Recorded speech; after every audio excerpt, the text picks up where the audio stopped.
一个简单的 MACD 就能给你一个高胜率、高性价比的抄底模型。今天就教你我们交易之刃自创的梅开二度战法，一次就让你赚到盆满钵满。大家好，欢迎回到交易之刃，我是小徐老师。那么上期呢，我们讲了梯形放量抄底血筹码的抄底方法。那么今天呢，再讲另外一个平时我们用的非常多，也特别简单、容易上手的抄底模型。我给它起名为梅开二度战法。请大家点赞、收藏、关注我们的频道，也欢迎你呢加入我们的 Discord， 每天和大咖一起学习、讨论交易心得，寻找交易机会。那么为什么说这是一个高胜率、高性价比的模型呢？我们所说的梅开二度，其实就是指 MACD 上插2次，我们在第2次上插的时候进行买入。那我们先来看几个案例，感受感受。然后呢，我们再具体看需要符合哪些条件才能判定为梅开二度战法。好，我们先来看 XBI 在2022年这里就是一次非常漂亮的梅开二度。大家看5月这里第1次上插，然后第2次上插，我们进行抄底买入，然后当时的价格大概在65块钱左右，然后仅通过短短的2个月就涨到了这里大概95块钱，也就是说通过梅开二度战法我们就吃到了大概50%的盈利。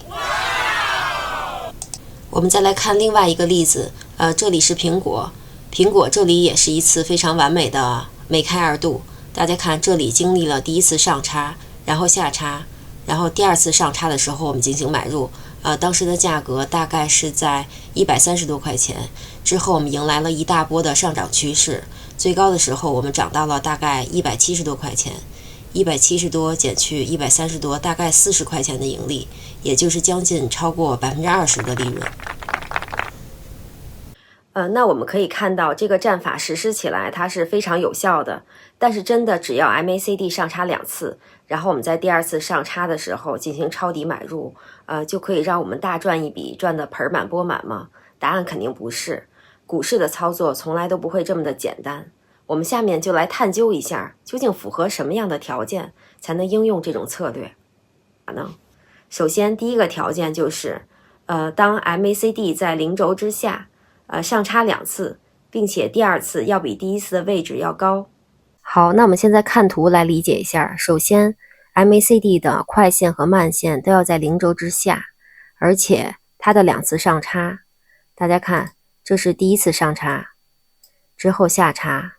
这里又上插，第2次上插的位置要比第1次高，所以呢，这个就是符合我们梅开二度的这个条件。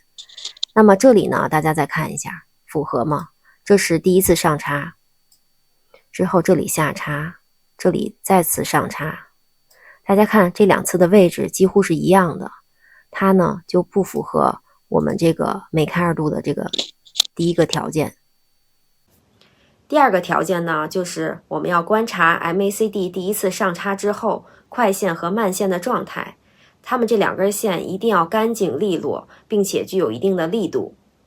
那在这里我们排除掉以下几种情况。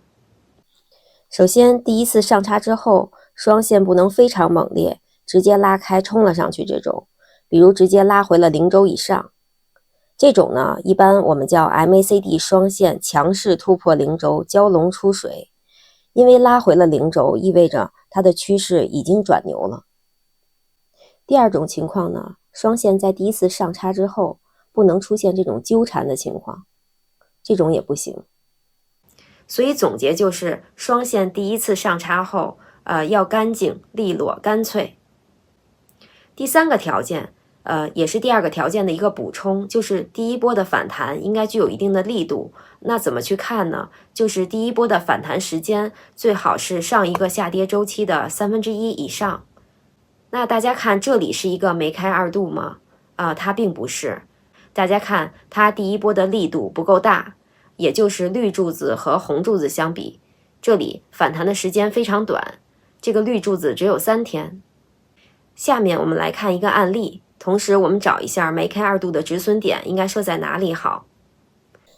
大家看在2018年的标准普尔，在这里形成了第1次上插，然后下插，第2次上插，这里本应该是一个梅开二度非常漂亮的买点，但是之后呢，股价并没有按我们期望的那样涨上去，而是持续的下跌。说明梅开二度的战法在这次我们是失败了。也没关系，我们需要及时的止损。那止损的位置呢，你可以选择在水下 MACD 它再次下叉的这个位置，也就是这里。我们看是这根线。或者呢，你也可以选择二次上叉时候的低点，也就是我们买入之前这个快线的底，也就是这里，作为你的止损位置。大家看，其实这两个价格是差不多的。这就是我们梅开二度选择的两个可以止损的位置。我们再来看一个特斯拉的案例，这里形成第一次黄金交叉，然后下叉，这里出现了一些纠缠之后再次上叉。如果我们选择在这里买入的话，这里看也是失败了，但是没关系，我们做好了止损。比如开始你设在它的之前快线的最低点，大概是166块钱左右，或者是再次出现下叉的时候，这里也大概是166、67块钱左右。做好了止损，这个梅开二度的战法，你就可以比较游刃有余的去进行操作。通过梅开二度战法，我们学会了如何找到不错的买点，即使失败了呢，我们也学会了如何去止损。那至于买入应该持有多长时间，如何找到最佳的卖出位置呢？请大家关注小学老师后续的视频。如果您还想深度学习顶底结构的方法，欢迎加入我们反收割训练营。其中在中级课程中还有一个比较完整的交易体系，就是通过均线和顶底结构来判断。那今天的视频就先到这里，拜拜喽。